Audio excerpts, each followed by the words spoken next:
السلام عليكم ورحمة الله وبركاته. أكيد كلنا لاحظنا إن المجتمع اللي احنا عايشين فيه منقسم لقسمين، في الغني وفي الفقير. طيب ليه ما يكونش العالم كله غني مثلا؟ وإيه الحكمة من إن يكون فيه غني وفقير أصلا؟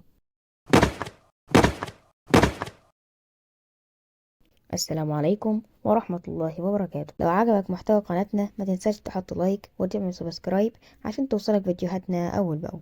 السؤال ده بيعتبر من أكتر الأسئلة اللي الناس بتسألها، لأن في ناس معتقدة إن وجود فقراء على الأرض مش من العدل الإلهي، حاشا لله. أو بيقولوا مثلا إن ربنا خلق بعض البشر علشان يعذبهم، وده طبعا اعتقاد خاطئ جدا، لأن ربنا سبحانه وتعالى عادل، عمره ما بيظلم حد أبدا. أجاب الدكتور يسري جبر من علماء الأزهر الشريف إن الله تعالى لم يخلق الإنسان ليعذبه في الأرض، ولكن خلق كل شيء بحكمة وقدر، مستشهدا بالآية الكريمة في سورة القمر: إن كل شيء خلقناه بقدر. يبقى كده في حكمة. طب ايه هي الحكمة بقى من وجود في ناس اغنياء وعلى النقيض برضو في ناس فقراء؟ في الحقيقة ربنا جعل ناس فقراء وناس اغنياء لانه لو بسط الرزق لكل العباد هيفسدوا في الارض. يعني لو افترضنا دلوقتي ان كل الناس بقوا اغنياء، كل واحد هيقولك انا مش هشتغل، وانا هشتغل ليه وانا معايا الفلوس اللي ممكن تغنيني عن العمل؟ فهمت قصدي؟ فالفقر هو دافع سبب للاجتهاد واظهار الخبرات والتفوق للخروج من للغنى. ربنا جعل فيه غني وفقير للابتلاء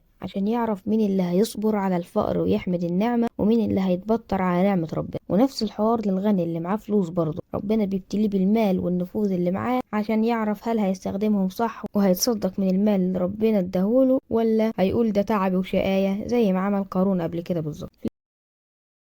الحقيقة فممكن مثلا واحد يبقى غني عن طريق الوراثة، أبوه كان غني فبالتالي هو برضه هيبقى غني. أو ممكن يكون مثلا دخل في سحب عملاق وكسب وبالتالي بقى من الأغنياء. أو ممكن يكون غني بالتعب والعمل الشاق، يعني ما بقاش غني كده من فراغ يعني ولا حاجة، لا ده تعب واشتغل على نفسه كويس عشان كده ربنا كرمه. بس كده خلصت. وصلت لحد هنا خد قلب. ولو الفيديو عجبك ما تنساش تحط لايك وتشترك في القناة وتفعل جرس التنبيهات عشان يوصلك كل الفيديوهات الجديدة. ولو في سؤال مش لاقي له إجابة اكتب لي في الكومنتات. سلام.